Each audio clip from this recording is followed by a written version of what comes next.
আসসালামু আলাইকুম। ওয়ালাইকুম সালাম। কি অবস্থা সবার?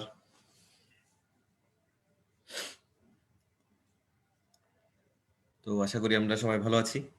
তো আমরা গতদিন কোষ রসায়নের প্রোটিন পোর্শনটা পড়েছিলাম। আজকে হচ্ছে আমরা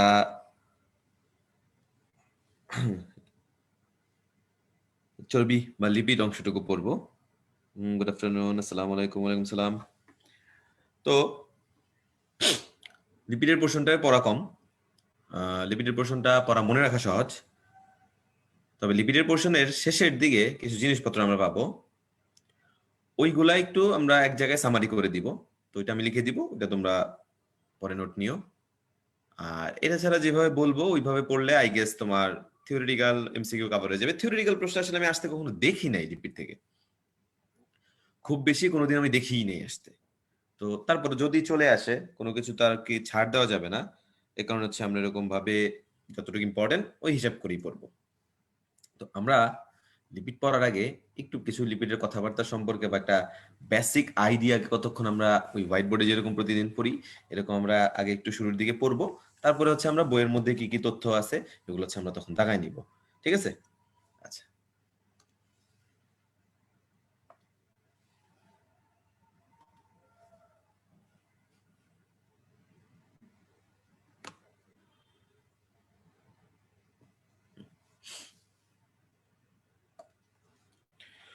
প্রথমে আসি। আমরা যে এই যে গতদিন ধরে কয়দিন ধরে পড়তেছি, যে তোমার মনে করো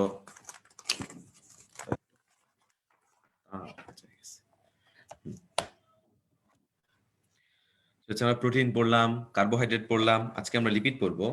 সবার মধ্যেই এই অনুপাতটা ফিক্স। অনুপাতটা ফিক্স বলতে এই তিনটা মৌল ফিক্স। কার্বোহাইড্রেট যেমন এই তিনটা ছিল, প্রোটিনের এই তিনটা ছিল, সাথে নাইট্রোজেন ছিল। চর্বি তো মনে রাখবা এই তিনটা নিয়ে গঠিত হবে। ঠিক আছে, এই তিনটা নিয়েই হচ্ছে কি গঠিত হবে, লিপিড গঠিত হয়।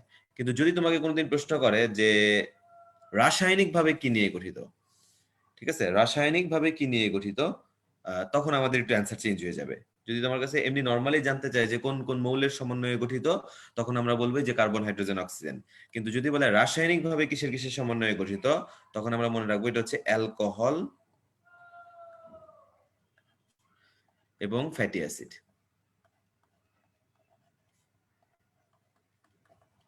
ঠিক আছে, তাহলে এইগুলো হচ্ছে কেমিক্যাল কম্পোজিশন।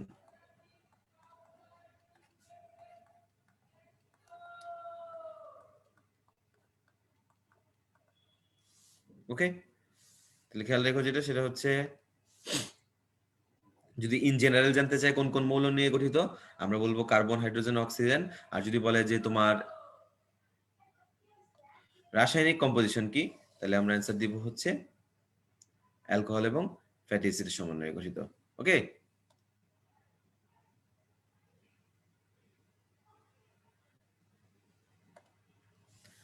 আচ্ছা।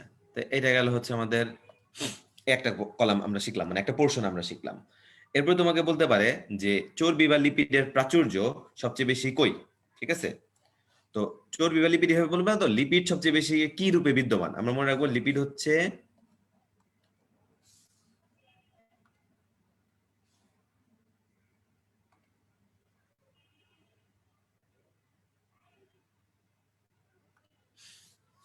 সবচেয়ে বেশি চর্বি ও তেল, এই দুইটা রূপেই আমরা পাই। সবচেয়ে বেশি আমরা কোন হিসেবে পাই, চর্বি ও তেল, এই দুইটা কম্পোজিশনে পাই। এবং এদের জন্য একটা কক্ষ তাপমাত্রা আছে, সেটা হচ্ছে 20°C। মানে এই 20°C তাপমাত্রায় যেটা তরল সেটা তেল, 20°C তাপমাত্রায় যেটা কঠিন সেটা হচ্ছে চর্বি।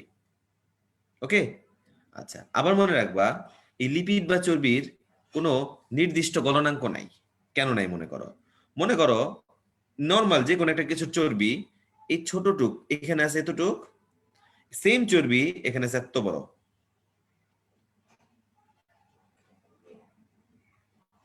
এই সেম চর্বি আবার এখানে আরো বড়।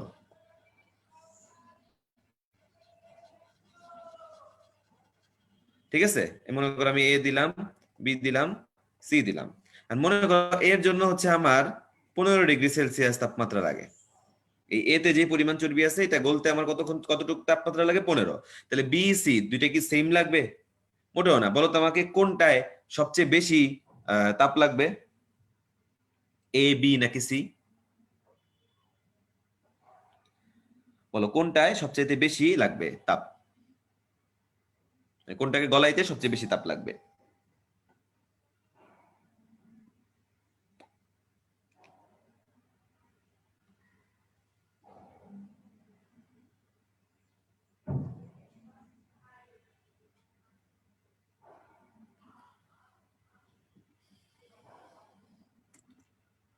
এ বি সি এর মধ্যে আমি এ কে দিছি 15, তাহলে বি আর সি রইলো। এখন বলো বি সির মধ্যে কাকে গলাইতে তোমার সবচেয়ে বেশি তাপ লাগবে?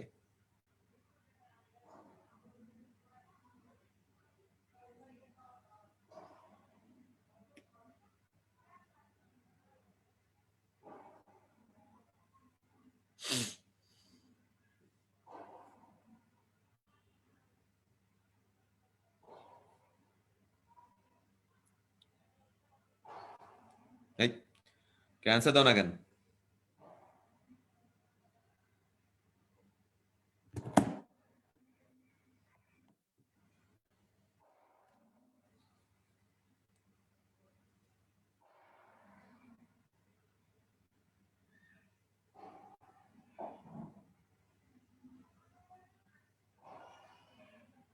Very good.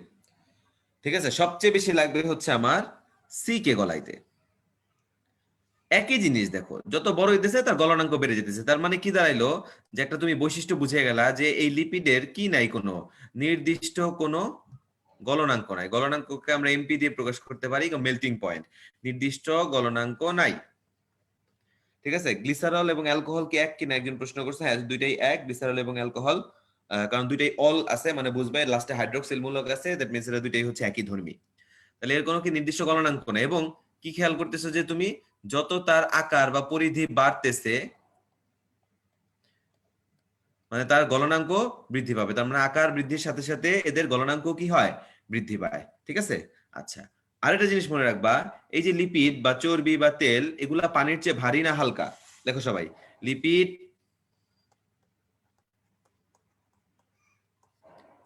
আমি দেখো এইভাবে লিখতেছি, লিপিড ইজ গ্রেটার দেন পানি।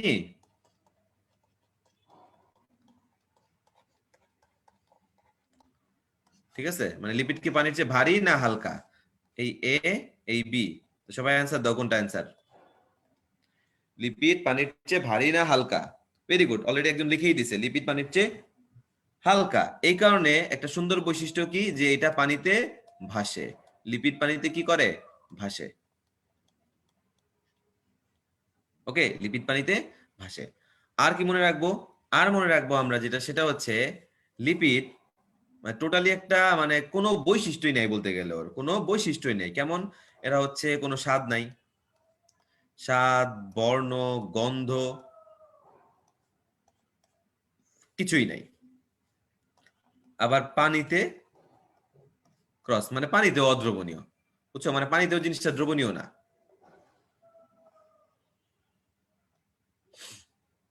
ওকে, তাহলে আমরা পাইলাম যে এটা স্বাদহীন, বর্ণহীন, গন্ধহীন, পানিতে অদ্রবণীয়। তো গতদিন বলছিলাম যে পানিতে অদ্রবণীয় সে দুনিয়ার বাকি সবকিছুতে দ্রবণীয়।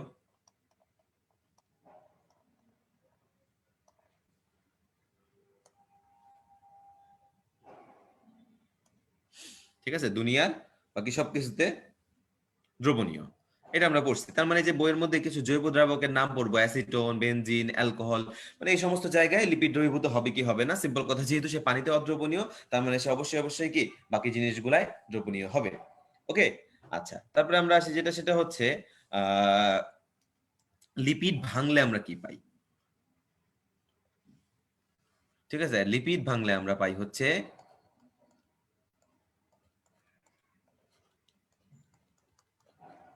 ফ্যাটি অ্যাসিড, গ্লিসারল হচ্ছে মোর স্পেসিফিক, আর নয়তো হচ্ছে অ্যালকোহল, যেটা আমি তোমাকে একটু আগে এখানে দেখাইছি। এটা আমি আবার এখানে লিখলাম। ঠিক আছে, কেন লিখলাম? মনে রাখবা এই কম্পোজিশনটাই হচ্ছে নিউট্রাল লিপিডের।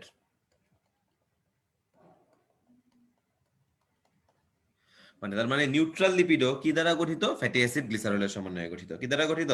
ফ্যাটি অ্যাসিড এবং গ্লিসারলের সমন্বয়ে গঠিত। ঠিক আছে? আচ্ছা, তারপর এরকম বলে যে লিপিডকে যদি তুমি স্টেইনিং করতে চাও, মানে লিপিডকে তুমি যদি দেখতে চাও, তাহলে তুমি কোনো রঞ্জক পদার্থ দাও, দেওয়ার পরে দেখো যে এটাকে আসলে মাইক্রোস্কোপের নিচে কেমন দেখায়। তো দেখা গেছে একটা রঞ্জক পদার্থ আছে যার নাম হচ্ছে সুদান 3। এটা দিলে কি বর্ণ ধারণ করবে? এটা দিলে হচ্ছে লাল বর্ণ ধারণ করবে।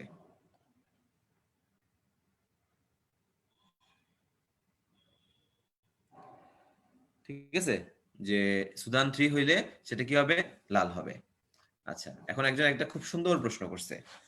ঠিক আছে, যে লিপিড পানিতে অদ্রবণীয় হওয়া সত্ত্বেও লিপোপ্রোটিন কেন পানিতে দ্রবণীয়? এখন জানো আমাদের বইয়ে কি বাজে ভাবে লাইন লেখা আছে?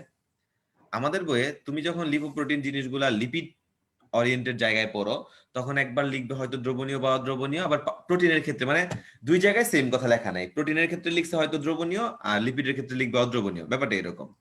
তো এটা যদি ব্যাখ্যা আমরা দিতে যাই,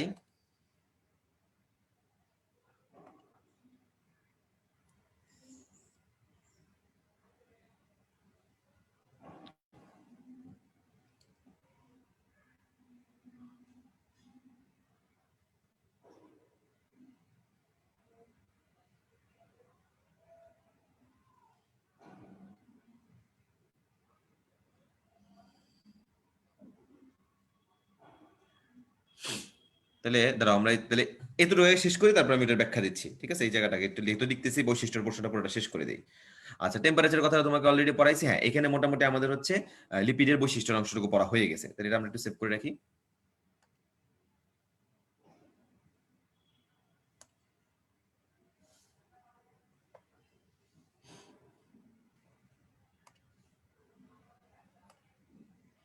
আচ্ছা, খেয়াল করবা ভালো মতো আমি যেটা বলি। এই যে প্রথম চ্যাপ্টার পড়লে একটু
ঠিক আছে, আমি একটা সিঙ্গার নিকলসনের মডেল থেকে তোমাকে হচ্ছে কোষ ঝিল্লি আঁকলাম।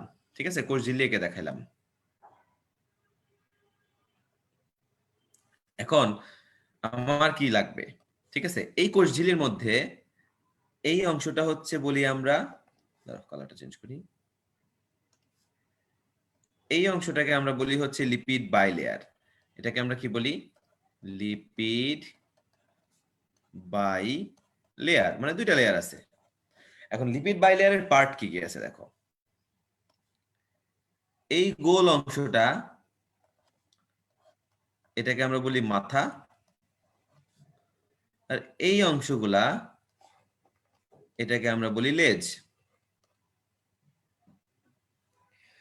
যার মধ্যে এই মাথার অংশটা হচ্ছে পানিগ্রাহী,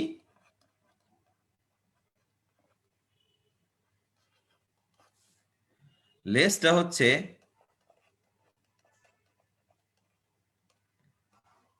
পানি বিদ্বেষী। ওকে, মানে হাইড্রোফোবিক, একটা হাইড্রোফিলিক আর এটা হচ্ছে হাইড্রোফোবিক। তো দেখা গেছে এই অংশগুলো হচ্ছে বাইরের দিকে থাকে। এবং দেখো এই লিপিডের সাথে এখানে কি কি আছে, এই প্রোটিনগুলো যুক্ত আছে না? তো লিপিডের সাথে যখন প্রোটিন যুক্ত থাকতেছে তখন দুইজন মিলে লিপোপ্রোটিন তৈরি করতেছে, যেটা লিপিডের পানি গ্রাহী অংশের সাথে যুক্ত থাকে দেখে লিপোপ্রোটিন, পানিতে দ্রবণীয়। কিন্তু যখন solely খালি একটা লিপিডের মাথা এবং এখানে একটা লেজ থাকে, তখন একজন আরেকজনের বৈশিষ্ট্যকে নিউট্রাল করে ফেলে। এও পানিতে যাইতে চায়, এ পানিতে যাইতে চায় না, আলটিমেটলি দুইটা মাঝখানে রয়ে যায়। তার মানে কি, না সে পানিতে দ্রবণীয়, না সে পুরোপুরি অদ্রবণীয়। তো যেহেতু পানিতে পুরোপুরি দ্রবণীয় হয় না, এই কারণে আমরা এটাকে জাস্ট এইভাবেই লিখি যে পানিতে দ্রবণীয় নয়। কোথাও এমন বলি না যে পানিতে অদ্রবণীয়, যদিও লাইনটা সেম, কিন্তু ব্যাপার দেখো, পানিতে অদ্রবণীয় বলা একরকম, আর দ্রবণীয় নয় মানে সে পানিতে দ্রবণীয় না, অন্য কিছুতে দ্রবণীয়। আর অদ্রবণীয় বললে বন্ধ হয় কি, যে কোনো কিছুতেই হয়তো দ্রবণীয় না। তাহলে আমার ব্যাপারটা হচ্ছে এখানে মাথায় রাখবা, যখন লিপিড গুলা থাকে প্রোটিনের সাথে যখন যুক্ত থাকে, তখন প্রোটিন লিপিড মিলে যে লিপোপ্রোটিন তৈরি করে, তখন প্রোটিনের পানি বিদ্বেষী যে অংশ, সরি, লিপিডের পানি বিদ্বেষী অংশটা কোনো কাজে আসে না, তখন সেটা অনায়াসে সুন্দর মতো পানিতে দ্রবীভূত হতে পারে। কিন্তু যখন তারা আলাদা আলাদা লিপিড অণু হিসেবে থাকে, তখন তাদের মধ্যে যে পানি বিদ্বেষী জায়গাটা থাকার কারণে এরা মোটেও কি ধরতে চায় না, পানি ধরতে চায় না। ঠিক আছে, তাহলে মাথায় রাখতে হবে লিপোপ্রোটিন পানিতে দ্রবণীয় কেন, কারণ লিপিড এবং প্রোটিন যখন একত্রে থাকে তখন লিপিডের কেবলমাত্র পানি গ্রাহী বৈশিষ্ট্যটা অ্যাক্টিভেট থাকে, পানি বিদ্বেষী বৈশিষ্ট্যটা কাজ করতে পারে না। কিন্তু যখন শুধু লিপিডের প্রশ্ন আসে, তখন কি হয়, তখন এর মধ্যে দুইজনের অণুর মধ্যে যেহেতু কোনো প্রকার প্রোটিন টোটিন নাই, তার মানে হেল্প করার কেউ নাই, এখানে পানিগ্রাহী পানি বিদ্বেষী মারামারি করে নিউট্রাল অবস্থায় থেকে যায়, মানে সে আর দ্রবণীয় হইতে পারে না। ওকে, তাহলে কথা হচ্ছে এইটা তোমার হচ্ছে কেন লিপোপ্রোটিন পানিতে দ্রবণীয় আর লিপিড পানিতে অদ্রবণীয়, এটাই হচ্ছে কারণ। আর লিপিড বললে তো অনেক কিছু আসে, লিপোপ্রোটিন বললে কিন্তু খালি এইটাই আসে। ওকে,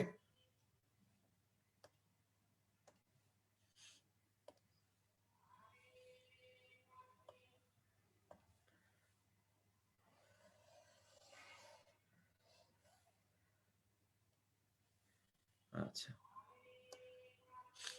ক্লিয়ার করি আমরা।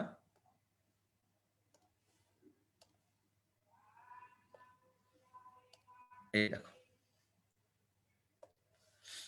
এই যে বৈশিষ্ট্য, বর্ণহীন, গন্ধহীন, স্বাদহীন, পানিতে প্রায় অদ্রবণীয়। খেয়াল করছো, প্রাণীতে প্রায় অদ্রবণীয়। তারপরে দেখো লিখছে, তাহলে কই কই দ্রবণীয়, ether, alcohol, benzene, chloroform, acetone, petroleum. খেয়াল করছো, এত কষ্ট করে সব নাম পড়ার তো দরকার নাই। তুমি মনে রাখবে পানিতে দ্রবণীয়, তার মানে দুনিয়ার অন্য সব জায়গায় দ্রবণীয়। ফ্যাটি অ্যাসিডের অ্যাস্টার হিসেবে বিরাজ করে, এটা কেমিস্ট্রিতে একটু সুন্দর পড়তে পড়বে, অ্যাস্টার কি জিনিস এখানে জাস্ট মনে রাখো। হাইড্রোলাইসিস শেষে এরা কি পাওয়া যায়, দেখো ফ্যাটি অ্যাসিড গ্লিসারল, আমি বলছি না এটা ভাঙলে ফ্যাটি অ্যাসিড গ্লিসারল পাওয়া যায়। তারপর দেখো লিপিডের আণবিক ওজন বৃদ্ধির সাথে গলনাঙ্ক কি পায়, বৃদ্ধি পায়, যে ছবি এঁকে তখন দেখাইলাম। লিপিডের কোনো নির্দিষ্ট কি নাই, গলনাঙ্ক নাই। সুরান 3 যোগ করলে কালার কি হয়, লাল। কক্ষ তাপমাত্রা কত, 20, যেটা কিছু যে লিপিড তেল, যেমন তরল থাকলে তেল আর কঠিন অবস্থায় থাকলে চর্বি, এই সবগুলো আমরা অংশ পড়ে আসছি। আচ্ছা, ওকে। এরপর দেখো তোমার বই লিপিডের কাজ টাজ দিছে কিছু।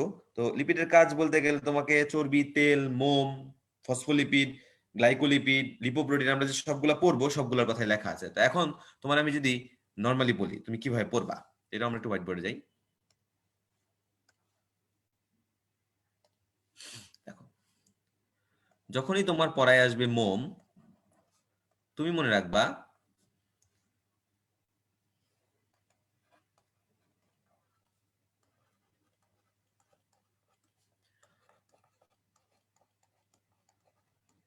অতিমাত্রার প্রশোধন হতে রক্ষা। এখন প্রশোধন অঙ্গ কি আছে, পাতা। তাহলে পাতার উপর আমরা অনেক সময় পড়ি না যে কিউটিকলের আবরণ, এই কিউটিকলের আবরণের মতো অংশ হিসেবে কাজ করে কে, মোম, যেটা অতিমাত্রায় প্রশোধনের হাত থেকে উদ্ভিদকে রক্ষা করে থাকে। একটা গেল তোমার। তেল চর্বি যে ব্যাপারটা, সঞ্চিত খাদ্য হিসেবে থাকে। উদ্ভিদ বলো প্রাণী বলো, সঞ্চিত খাদ্য খাদ্য হিসেবে কি থাকতেছে, এই তেল চর্বি থাকতেছে। ঠিক আছে, আচ্ছা। আবার যেটা সেটা হচ্ছে কিছু যৌগিক লিপিডের নামে আমরা যাই। ফসফোলিপিড, গ্লাইকোলিপিড, আর এটা হচ্ছে লিপোপ্রোটিন। তুমি মনে রাখবা এই দুনিয়ার যে কোনো কিছুর কোষ ঝিল্লি উপাদান হচ্ছে লিপোপ্রোটিন। কোষ ঝিল্লির উপাদানটাই কি? লিপোপ্রোটিন। গ্লাইকোলিপিড দেখলে বুঝবা এটা কিসে সাহায্য করে? সালোক সংশ্লেষণ। গ্লাইকোলিপিড কিসে সাহায্য করে? সালোক সংশ্লেষণে।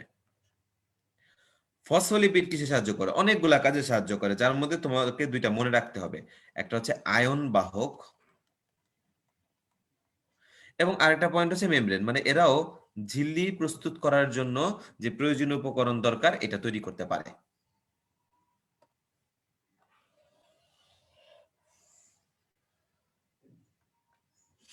ঠিক আছে, তাহলে এটা গেল হচ্ছে কি আমাদের তোমার প্রতিটার যে কাজ, আমরা কাজটাকে এভাবে পড়লাম যে মোম কি করে, তেল চর্বি কি করে, ফসফোলিপিড, গ্লাইকোলিপিড, লিপোপ্রোটিন কোনটা কি করে। এভাবে যদি পড়তে পারো তাহলে দেখো তোমার ইন্ডিভিজুয়ালি মোমের ফাংশনও পড়া হইলো, তেল চর্বির ফাংশন একটু পড়া হইলো, ফসফোলিপিডেরও ফাংশন একটু পড়া হইলো, গ্লাইকোলিপিডেরও পড়া হইলো, লিপোপ্রোটিনেরও পড়া হইলো। ওকে, আচ্ছা এখন আমরা মনে রাখবো ক্লাসিফিকেশনের যে ব্যাপারটা।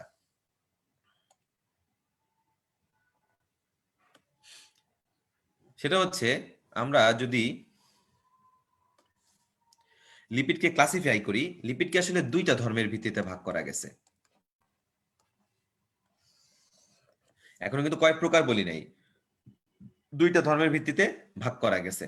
একটা হচ্ছে রাসায়নিক গঠন,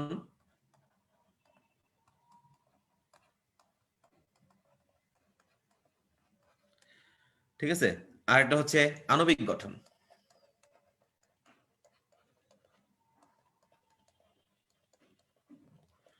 তো রাসায়নিক গঠনের ভিত্তিতে হচ্ছে এটা তিন প্রকার: সরল, যৌগিক, উদ্ভূত।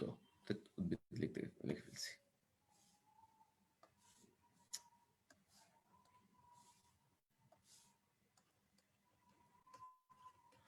আর আণবিক গঠনের ভিত্তিতে হচ্ছে 5 প্রকার। ঠিক আছে, আণবিক গঠনের ভিত্তি অনুযায়ী কয় প্রকার? 5 প্রকার। যেমন নিউট্রাল লিপিড, ফসফোলিপিড, গ্লাইকোলিপিড, তারপর সরি সালফোলিপিড নাই, গ্লাইকোলিপিডের পরে হচ্ছে টারপিনয়েডস, টারপিন মনে রাখো তাইলে চলবে। আর লাস্টেটা দিয়ে হচ্ছে ওয়্যাক্স, মানে হচ্ছে মোম। এটা হচ্ছে মলিকুলার স্ট্রাকচারের ভিত্তিতে 5 প্রকার, আর রাসায়নিক গঠনের ভিত্তিতে হচ্ছে 3 প্রকার। এখন সরল লিপিড কোনগুলা কিভাবে বুঝবা? একদম সহজ, যেগুলা সহজ সরল, মানে কি ছোট ছোট নাম, যেমন হচ্ছে স্নেহ আর হচ্ছে মোম। স্নেহ দেখো আবার ছোট ছোট, একটা হচ্ছে তেল, একটা হচ্ছে চর্বি। ঠিক আছে, আচ্ছা যৌগিক লিপিড কিভাবে চিনবা? ঠিক যুগ্ম প্রোটিনের মতো, নামে মধ্যে লিপিড। উদ্ভূত লিপিড কিভাবে পড়বা? উদ্ভূত লিপিড আমরা পড়বো হচ্ছে টোস্টার দিয়ে। উদ্ভূত লিপিড আমরা কি দিয়ে পড়বো? টোস্টার। Terpene, steroid, rubber.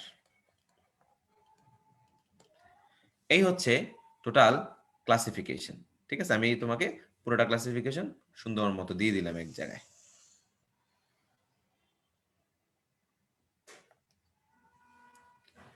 ঠিক আছে, এখন এখান থেকে তুমি একটু পড়বা তেল আর চর্বির ব্যাপারটা। আমরা তো পড়াইছি 20 ডিগ্রি সেলসিয়াস একটা তরল একটা কঠিন। তুমি আর একটা পড়বা যে কে সম্পৃক্ত কে অসম্পৃক্ত। ঠিক আছে, কে সম্পৃক্ত আর কে কি অসম্পৃক্ত। তাহলে আমরা মনে রাখি হচ্ছে তেল। তার মানে হচ্ছে তেল কি অসম্পৃক্ত, তেল কি অসম্পৃক্ত, তেল অসম্পৃক্ত। এবং মনে রাখবা আমাদের বডির জন্য কোনটা ভালো, সম্পৃক্ত না অসম্পৃক্ত? মনে রাখবা আমাদের বডির জন্য অসম্পৃক্ত ইজ গ্রেটার দেন সম্পৃক্ত। সিম্পল কথা। এই কারণে বাসায় রান্না কিসের মধ্যে করে? তেলের মধ্যে করে, না তো চর্বি দিয়েও রান্না করতে পারতো। আমরা কিন্তু চর্বি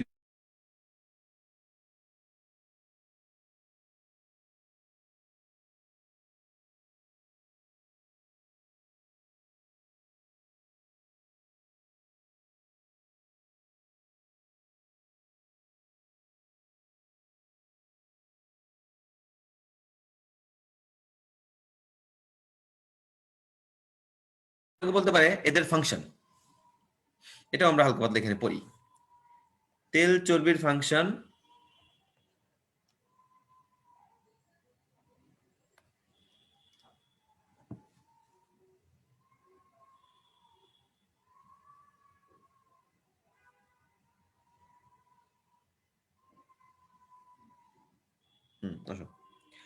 তেল চর্বির ফাংশন মনে রাখবা, এরা হচ্ছে কি ওই যে বলছিলাম না সঞ্চিত থাকে উদ্ভিদে।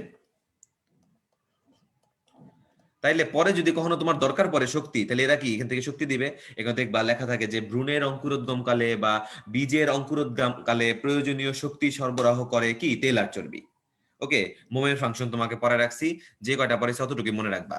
তুমি মোম থেকে আরেকটা এক্সট্রা কি পড়বা, মোম থেকে যেটা পড়বা, মোমের দুইটা পরিসর আছে, একটা ফ্যাটি অ্যাসিডের পরিসর, একটা অ্যালকোহলের পরিসর, এবং এদের কার্বনের সংখ্যা দেওয়া আছে যে কার্বন কত থেকে শুরু। একটা হচ্ছে কার্বন 14 থেকে শুরু, একটা হচ্ছে কার্বন 16 থেকে শুরু।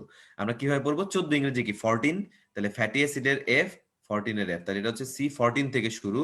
তাহলে অ্যালকোহলটা কত দিয়ে শুরু হবে, C16 দিয়ে শুরু হবে। ঠিক আছে, এটা আমরা মনে রাখবো। মোমের যা ফাংশন বলছি আমি ওইটা পড়লেই চলবে।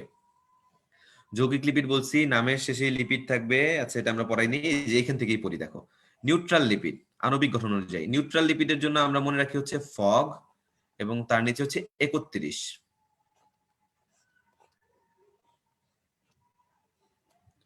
মানে নিউট্রাল লিপিড হচ্ছে 3 অণু ফ্যাটি অ্যাসিড এবং 1 অণু গ্লিসারলের সমন্বয়ে গঠিত।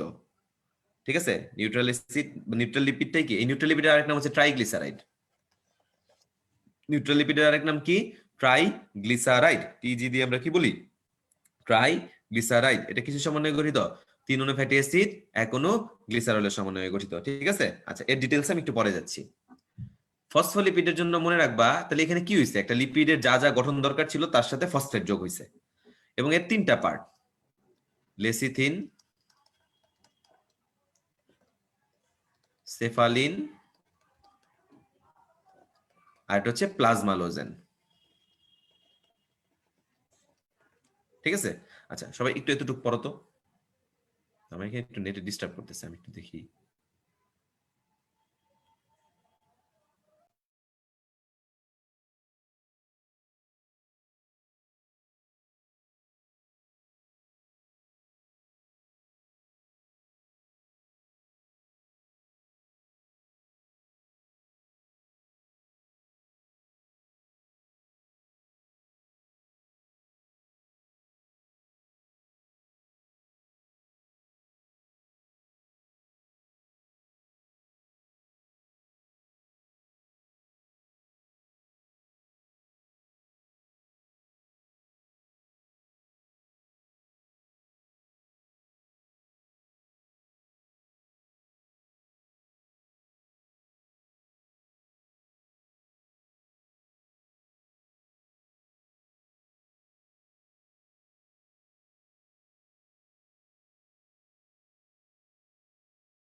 আচ্ছা ঠিক আছে, যে মোবাইলটার সাথে হচ্ছে কানেক্ট করলাম, ওয়াইফাই ডিস্টার্ব করতেছিল। তাহলে লেসিথিন, সেফালিন, প্লাজমালোজেন, আমরা হচ্ছে এই জিনিসগুলো জানলাম। তোমার আর কি মনে রাখতে হবে, আর মনে রাখতে হবে একটা জিনিস, সেটা হচ্ছে ফসফোলিপিডের প্রধান উপাদানের নাম কি। ফসফোলিপিডের প্রধান উপাদানের নাম হচ্ছে ফসফোটাইডিক অ্যাসিড।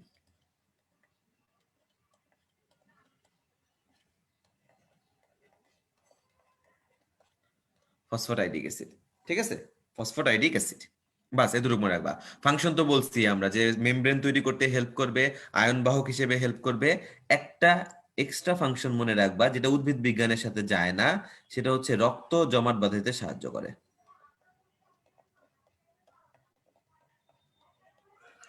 ঠিক আছে, রক্ত জমাট বাঁধাতে সাহায্য করে, গেল এটা। তারপরে আসি পরে আমরা যেটা, সেটা হচ্ছে গ্লাইকোলিপিড। গ্লাইকোলিপিডের জন্য মনে রাখবো কোথায় পাওয়া যায়। ঠিক আছে, সূর্যমুখী প্লাস তুলার বীজের মধ্যে পাওয়া যায়। সূর্যমুখী আর তুলার বীজের মধ্যে পাওয়া যায়। এবং গ্লাইকোলিপিডের ফাংশন যখনই বলবে, একটা শব্দই মনে রাখবা, সেটা হচ্ছে ফটোসিনথেসিস, মানে সালোক সংশ্লেষণ। ওকে, টারবিনটা আমি আলাদা পরে পড়াবো। তাহলে এই হচ্ছে মোটামুটি পুরা লিপিডের ইম্পর্টেন্ট প্রতিটা জিনিসের ফাংশন আমার পড়া হয়ে গেল। ঠিক আছে,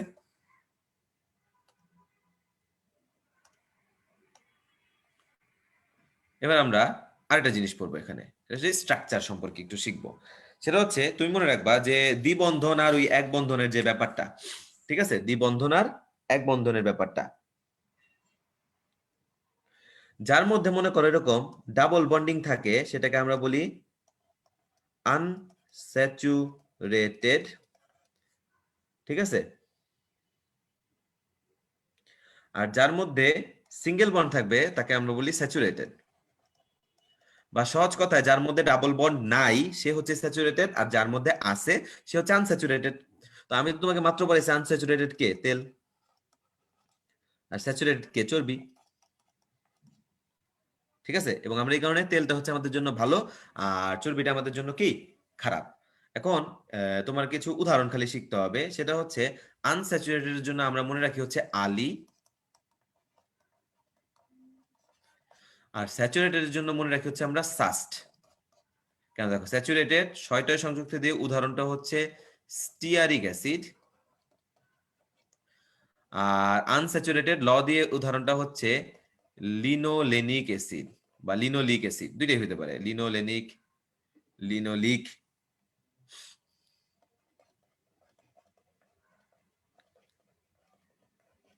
ঠিক আছে, সবই হতে পারে। তো এটা আমাদের একটু মনে রাখতে হবে এই উদাহরণগুলা।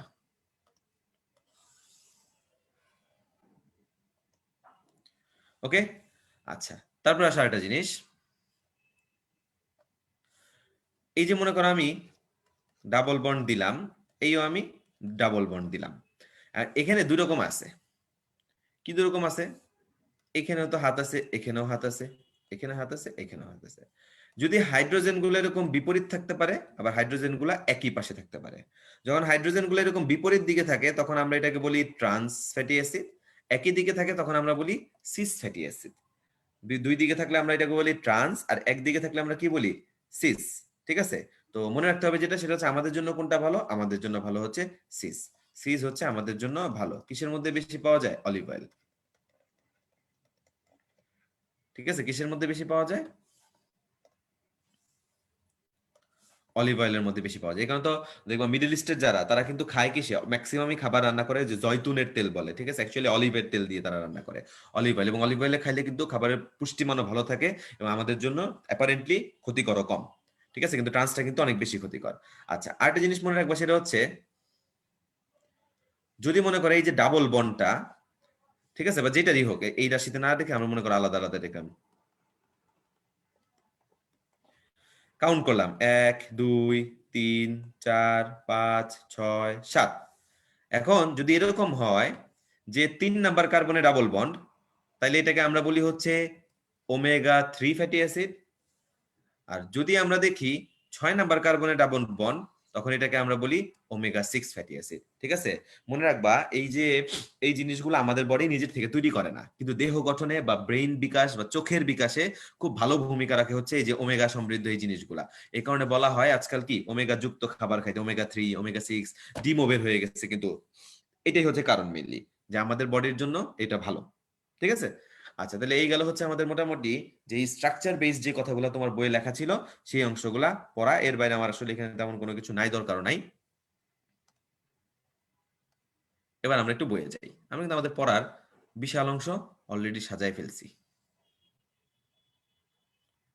এইবার আসো দেখো, যা যা বলছিলাম খালি দাগাই। এই যে কার্বন, হাইড্রোজেন, অক্সিজেনের সমন্বয়ে গঠিত, অন্যভাবে রাসায়নিকভাবে অ্যালকোহল ফ্যাটি অ্যাসিডের সমন্বয়ে গঠিত, কক্ষ তাপমাত্রায় 20 ডিগ্রি সেলসিয়াস। ওকে, আচ্ছা, এই সব আমরা বৈশিষ্ট্য মাত্র পড়ছি, লিপিডের কাজ আমরা পড়ছি।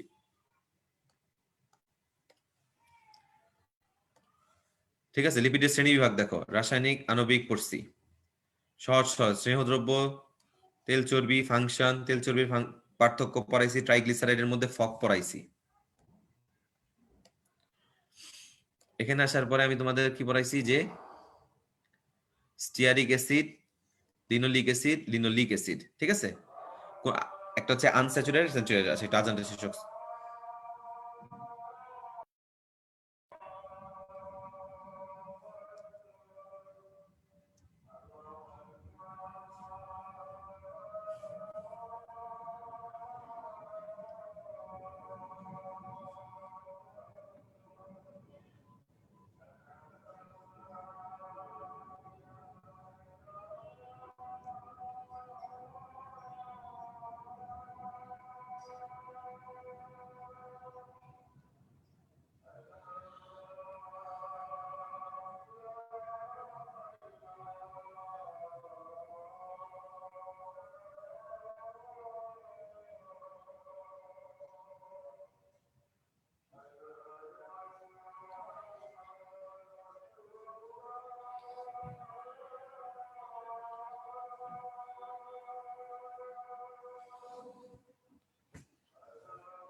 আচ্ছা দেখো, একজন সুন্দর একটা প্রশ্ন করছে যে ওয়্যাক্সের মধ্যে তো ডাবল বন্ড নাই, তাহলে ওটাকে আবার অসম্পৃক্ত কেন বলাইছে? এই সমস্ত কারণেই বই পছন্দ না, ঠিক আছে? ওরা নিজেরাই লিখতেছে একটা জিনিস, কিন্তু এরপর ওটা অ্যাকচুয়াল ব্যাখ্যা দিতে পারতেছে না। তো এটা একটা ভুল, ওরা ওরা বইয়ের ভুল, যে এটা তো আসলে তোমার মনে করো কি যে অসম্পৃক্ত এবং এদের মধ্যে ডাবল বন্ড নাই, তাই এটা একটা ঝামেলা না? তো ডাবল বন্ড নাই, তুমি মাথায় রাখবে এরা আসলে সম্পৃক্ত। কেন? যদি অসম্পৃক্ত হইতো তাহলে তো আমাদের জন্য ভালো হইতো, তাহলে আমরা তো মোম দিয়ে রান্না করতাম, আমরা মোম খাইতাম। আমরা কি মোম খাইতেছি নাকি? মোম কিন্তু আমরা খাচ্ছি না। ঠিক আছে, তো যাই হোক, এখন বইয়ের মধ্যে লিখছে, তুমি এভাবে লাইনটা মনে রাখো, কিন্তু এটার প্রকৃত ব্যাখ্যা দেওয়া যাবে না, কারণ জিনিস লাইনটা টোটালি ভুল। তুমি এই জিনিসটা যখন কেমিস্ট্রি পড়বা তখন তোমার আরো ক্লিয়ার হবে, ঠিক আছে? আপাতত এখানে যে জানলা যে সম্পৃক্ত অসম্পৃক্ত ব্যাপার গত উদ্ভিদ বিজ্ঞান এত প্রায়োরিটি দিয়ে লেখে না। ওরা কোন রকম একটা ইনফরমেশন পায়, ওইটা কি যখন বাংলা করে লিখতে যায় তখন এরকম ভুলভাল শব্দ দিয়ে দেয়, ঠিক আছে? আচ্ছা, এখন আসি আমরা যেটা, সেটা হচ্ছে তোমার এই যেখানে আমরা সিস ট্রান্সের ব্যাপারগুলো তোমাকে বলছিলাম। এই দেখো ট্রান্স, এই হচ্ছে সিস, একই দিকে থাকে, ঠিক আছে? যে এই হচ্ছে ওমেগা 6, এই হচ্ছে ওমেগা 3। অলিভ অয়েল দেহের জন্য ভালো, ট্রান্স ফ্যাটি অ্যাসিড দেহের জন্য অপকারী। মোমের ব্যাপার আসো, এই যে 14 আর হচ্ছে 16, ফ্যাটি অ্যাসিড হলে 14, অ্যালকোহল হলে 16, যতটুকু দরকার ততটুকু আমি পড়াইতেছি। ফসফোলিপিডে আসো, লেসিথিন, সেফালিন, প্লাজমালোজেন, প্রধান উপাদান ফসফাটাইডিক। কই থাকে? এই দেখো সেল মেমব্রেন, নিউক্লিয়ার এনভেলপ, তার মানে এদের গায়ের মধ্যেই থাকে, ঠিক আছে?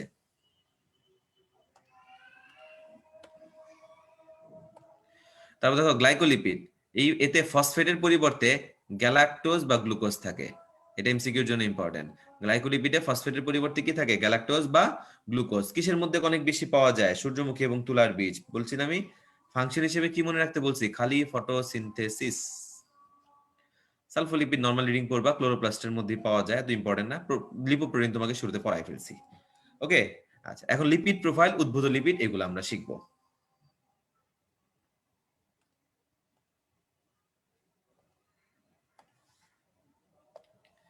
দেখো, আচ্ছা, এটা হচ্ছে একটা, আমরা এখন একটা লিপিড প্রোফাইল করব।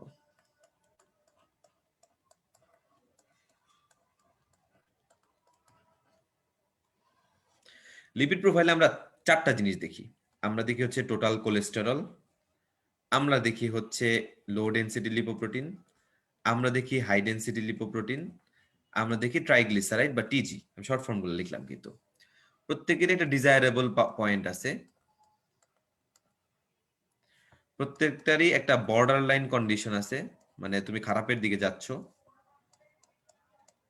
প্রত্যেকেরই একটা হাই, মানে এর অনেক খারাপের দিকে চলে গেছো, সবচেয়ে খারাপে চলে গেছে, মানে ভেরি হাই রিলেটেড পয়েন্ট আছে, ওকে? আচ্ছা, এখন আসো যেটা তুমি পড়বা কিভাবে, কোনটার জন্য কত। তুমি মনে রাখবে চারটার মধ্যে এইচডিএল হচ্ছে খুব ভালো, এই কারণে এইচডিএল হচ্ছে বেশি থাকা দরকার। কতর বেশি? 40-এর বেশি। এইচডিএল ভালো, এই কারণে এটা বেশি থাকা দরকার। কতর বেশি? 40-এর বেশি থাকা দরকার, ঠিক আছে? আচ্ছা, এটা নিয়ে আর কোথাও লেখা নেই, এটা ডিজায়ার এখানেই শেষ, ঠিক আছে? এটা ডিজায়ারেবল না, অপটিমাল বলে। যাই হোক, তুমি খালি মনে রাখবে এটা 40-এর বেশি থাকতে হবে। তারপরে টে আসো, টোটাল কোলেস্ট্রল হচ্ছে আমার 200-র কম থাকতে হবে, এলডিএল হচ্ছে আমার 100-র কম থাকতে হবে, টিজি হচ্ছে আমার 150-র কম থাকতে হবে। তাহলে একটা 200-র কম, একটা 100-র কম, আর হচ্ছে 150-র কম থাকতে হবে। আচ্ছা, বর্ডার লাইনটা আমরা পরে বলি, আমরা হাইটা আগে বলি, ঠিক আছে? হাইয়ের ক্ষেত্রে দেখা যায় যে এটা হচ্ছে 200-র বেশি, এটা হচ্ছে মোটামুটি 160-এর বেশি। সরি, 200-র বেশি কি লিখলাম আমি? এটা হচ্ছে 240-এর বেশি, ঠিক আছে? এটা হচ্ছে 240-এর বেশি, আর এটা হচ্ছে তোমার যে 200-র বেশি, ঠিক আছে? খেয়াল করো, একটা 240-এর বেশি, একটা 160-এর বেশি, একটা 200-র বেশি। কেন? তাহলে তোমার বর্ডার লাইনটা এভাবে সাজাতে পারবা। তাহলে এটা হচ্ছে তোমার 200 থেকে 239, আর এইটা হচ্ছে তোমার 150 থেকে 199। এইটা হচ্ছে 159-এ শেষ, কিন্তু এটা আসলে 100 থেকে শুরু না, এটা একটু গ্যাপ আছে। এটা 130 থেকে শুরু, ঠিক আছে? এটা 130 থেকে শুরু। এটা একটু খেয়াল রাখো যে এলডিএল 100-র কম থাকার কথা, 160-এর বেশি হইলে হাই, আর 160-এর নিচে 159, কিন্তু 130 থেকে হইলে এটাকে আমরা বর্ডার লাইন বলি। কিন্তু বাকিগুলো দেখো 200 থেকে 239, 150 থেকে 199, কারণ হাই হচ্ছে 240-এর বেশি, 200-র বেশি, এই কারণে। আর ভেরি হাই আছে একমাত্র কার? টিজিরি। ভেরি হাই আছে একমাত্র কার? টিজিরি। সেটা কত বেশি? 500-র বেশি। সেটা কত বেশি? 500-র বেশি। তাইলে এটা কত পর্যন্ত হবে? 499 পর্যন্ত তুমি হাই বলবা, ঠিক আছে? 499 পর্যন্ত আমরা এটাকে কি বলবো? হাই বলতে পারবো।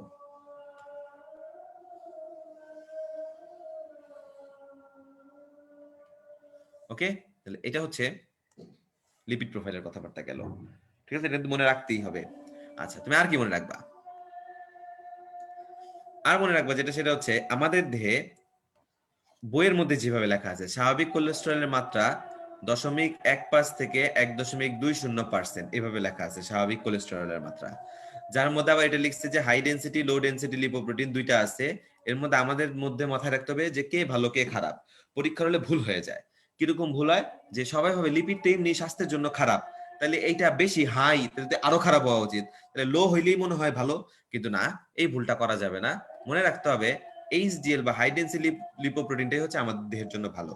এ কারণে আমরা এরকম মনে রাখি যে এইচডিএল ভালো স্ত্রী, এইচডিএল ভালো স্ত্রী, কিন্তু তার মানে না যে এলডিএল খারাপ স্ত্রী। আমরা এলডিএল কে খারাপ স্ত্রী বলবো না, কিন্তু আমরা এলডিএল কে খালি খারাপ বলবো। ঠিক আছে, এইচডিএল ভালো স্ত্রী কিন্তু এলডিএল খারাপ। মানে আমাদের দেহের জন্য কে ভালো? এইচডিএল। কাদের দেহে বেশি পাওয়া যায়? স্ত্রী, আই মিন মেয়েদের দেহে এটা বেশি পাওয়া যায়। যার কারণে কাদের হার্টের অসুখ কম হয়, মেয়েদের করোনারি রিলেটেড অসুখ আই মিন হার্টের অসুখ কম হয়। এটাই হচ্ছে কারণ। ঠিক আছে, এইচডিএল এর মাত্রা মেয়েদের বডিতে ন্যাচারালি অনেক বেশি থাকে।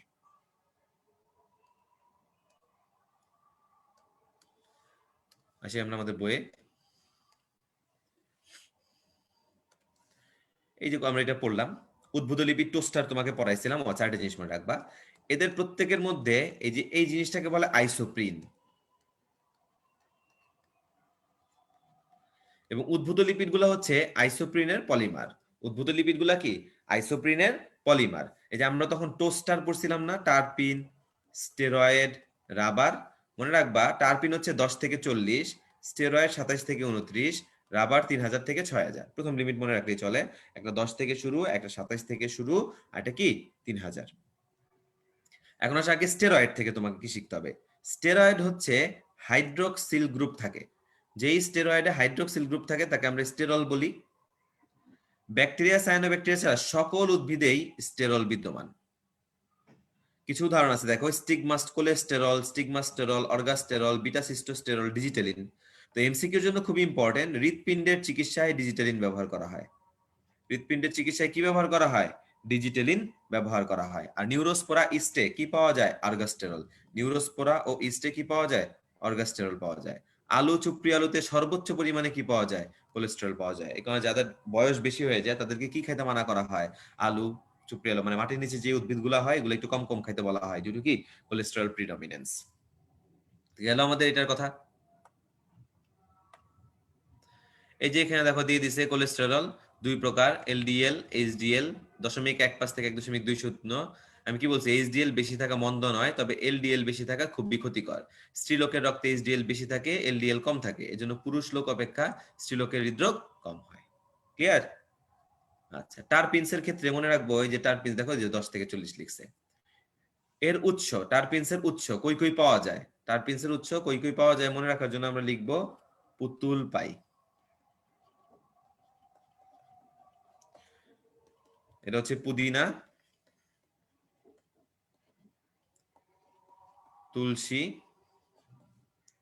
পাইটা এই বইয়ে নাই, লিখে রাখবা এটা হচ্ছে পাইনাস। এটা হচ্ছে একটা নগ্নবীজী উদ্ভিদ। ঠিক আছে, তাহলে পুদিনা, তুলসী, পাইনাস এই সমস্ত জায়গায় কি বেশি পাওয়া যায়? টারপিনস বেশি পাওয়া যায়। কোথায় ব্যবহার করা হয়? সুগন্ধি প্রসাধনীতে। কোথায় বেশি ব্যবহার করা হয়?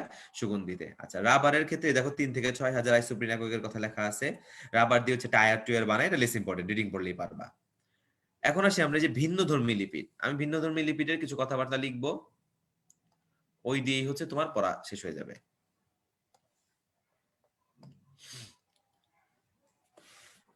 ঠিক আছে, ভিন্ন ধর্মী লিপিড। আচ্ছা, এটা আমরা একটু ক্লিয়ার করি। আমরা এখন পড়বো কি? ভিন্ন ধর্মী লিপিড। ভিন্ন ধর্মী লিপিডস এর মধ্যে আছে স্টেরয়েড। আচ্ছা, এখন এখান থেকে কি পড়বো আমরা?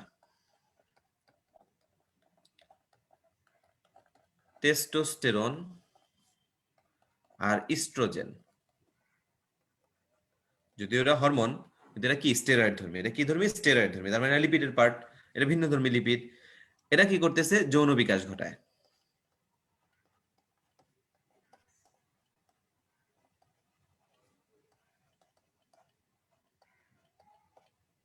ওকে, তারপরে আসি আমরা আরেকটা এরকম, সেটা হচ্ছে কর্টিসল।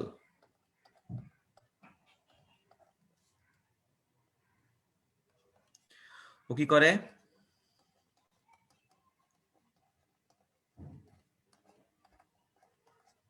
কার্বোহাইড্রেট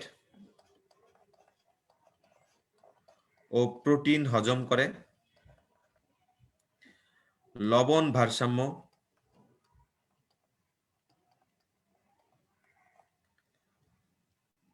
লবণ না, একবার পানি প্লাস লবণ লিখি, ঠিক আছে, পানি প্লাস লবণ ভারসাম্য নিয়ন্ত্রণ করে। এটাও কি করে? যৌন বিকাশ ঘটায়। ওকে, আচ্ছা, তারপর আসো কোলেস্টেরল।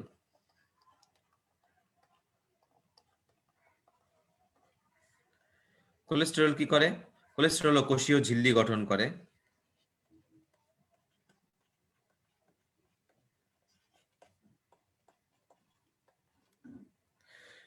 তারপরে এই যে একটু আগে উপরে যা যা হরমোন আছে না, এগুলা কোলেস্টেরল থেকে আসে। আই মিন টেস্টোস্টেরন, অন্যান্য স্টেরয়েড ধর্মী হরমোন সৃষ্টি করে।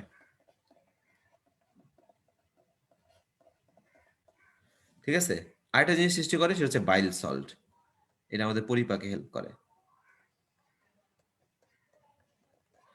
এখন এই বাইল সল্টের ফাংশন কি?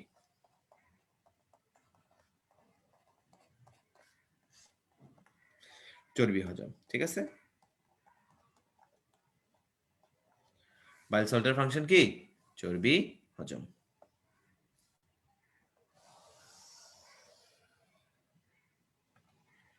তাহলে এই হচ্ছে আমাদের ভিন্নধর্মী লিপিডসের একটা অংশ পড়া হলো। এখন কিছু ক্যারোটিনয়েডস লেখা আছে, আই মিন কিছু ভিটামিনের কথা লেখা আছে। ওকে, আমরা ওই ভিটামিনের একটা জিনিস এরকম ছক বানায় পড়বো। এটা আমি মুছি। তো মনে করো আমাদের হবে এখানে এই কলামে আমরা লিখবো হচ্ছে ভিটামিন, এখানে লিখবো হচ্ছে আমরা সোর্স, এখানে লিখবো আমরা ইউজ, এই পাশে লিখবো হচ্ছে আমরা অভাব। ঠিক আছে, আচ্ছা, প্রথমে আসো ভিটামিন এ। কই পাওয়া যায়? ক্যারোটিনয়েড। সোর্স হচ্ছে ক্যারোটিনয়েড, মানে কমলা কালারের যে কোনো কিছু। ঠিক আছে, বইয়ের মধ্যে আপাতত ব্যবহারের কথা লেখা নেই, আমরাও লিখলাম না, কিন্তু অভাবে কি হইতে পারে? ত্বক শুষ্ক হইতে পারে, সবচেয়ে ইম্পর্টেন্ট রাতকানা রোগ হইতে পারে, অনেক সময় গ্রোথ স্টান্টেড হয়ে যায়, ঠিক আছে, বৃদ্ধি রহিত হয়। আচ্ছা, তারপরে আসো তোমার যেটা, সেটা হচ্ছে ডি। ডি হচ্ছে কই সোর্স? অন্ত্র। কি করে? ক্যালসিয়াম শোষণ নিয়ন্ত্রণ।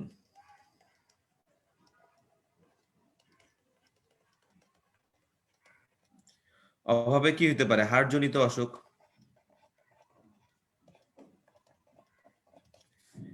ই কই হয়? ই মনে রাখবা, সোর্স হচ্ছে লিপিড। ব্যবহার হচ্ছে রিডক্স বিক্রিয়া। ঠিক আছে, রিডক্স মানে কি? জারণ বিজারণের ক্ষতি থেকে কোষ রক্ষা। কারণ জারণ বিজারণের ক্ষতির হাত থেকে কোষকে রক্ষা করাই কার কাজ? ভিটামিন ইর কাজ। অ্যান্টিঅক্সিডেন্ট ভূমিকা পালন করে। কি ভূমিকা পালন করে? অ্যান্টিঅক্সিডেন্ট। লাস্টের হলো কে? খেয়াল করো, আমি কিন্তু এমন চারটায় পড়েছি যে চারটা চর্বিতে দ্রবণীয়, ঠিক আছে, বাকিগুলো নিয়ে কিন্তু আমরা এখানে কথা বলি নাই। এটা কই পাওয়া যায়? শাকসবজি, মানে ভেজিটেবল, আর অন্ত্রের ব্যাকটেরিয়া।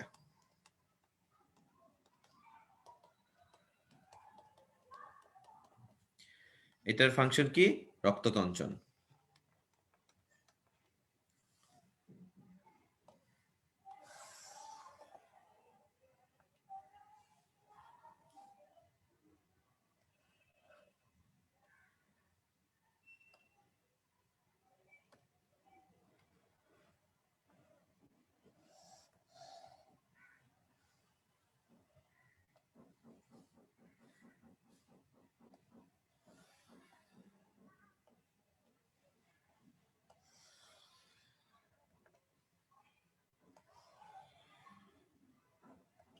ঠিক আছে, আচ্ছা, তাহলে এই হচ্ছে মোটামুটি আমাদের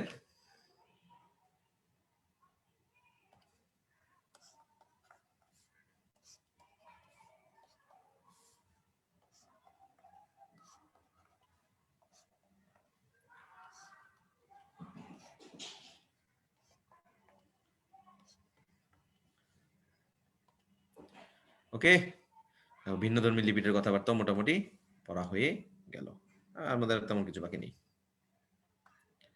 এই যে যেখানে যা যা লেখা আছে এগুলো তোমাকে পড়াইলাম। জীবদেহে লিপিডের ভূমিকা এতক্ষণ যা যা কাজ বললাম সব এখানে দেওয়া আছে, গঠনের মধ্যে সবগুলো কথা লেখা আছে। ঠিক আছে, তো এই হচ্ছে আমাদের আজকের পড়া। তো আশা করি সবাইকে লিপিডের যতটুকু ইম্পর্টেন্ট জিনিসটা আমি তোমাদের বুঝাইতে পারছি। এর বাইরে যে কথাগুলো আছে এগুলো এরকম আহামরি কোনো কঠিন কথা না, বা এরকম বোঝানোর জন্য তেমন কোনো কষ্টকর কোনো বিষয় না, মানে তোমার কোনো কষ্ট করতে হবে না পড়তে গেলে। তারপর তুমি পড়তে যেয়ে যদি কোনো কিছু ফেস করো, দেখো আমি কিন্তু বলছি তোমাদের গ্রুপে কিন্তু একটা কোশ্চেন থ্রেড খোলা আছে, যে এই সমস্যা থাকলে এই কমেন্ট করুন এখানে। তো এখানে তোমরা করবা, অবশ্যই আমরা চেষ্টা করবো কি ওই সলভগুলা দিয়ে দেওয়ার। ঠিক আছে, তো সবাই ভালো থেকো, সুস্থ থেকো, ভালো মতো পড়াশোনা করো। নেক্সট ক্লাস হচ্ছে আমাদের এই কোশ্চেনের লাস্ট ক্লাস হবে ইনশাআল্লাহ। আমরা ওই দিন হচ্ছে এনজাইম এবং আর কি পড়বো আমরা, এনজাইমের পাশাপাশি আমরা হচ্ছে তোমার এই কি বলে পুরো চ্যাপ্টারটা একটা ওভারঅল রিভিউ দিব। তাই ওই দিন হচ্ছে আমরা পড়াটাকে সমাপ্তি টানবো। ঠিক আছে, তো সবাই ভালো থেকো, সুস্থ থেকো, আসসালামু আলাইকুম।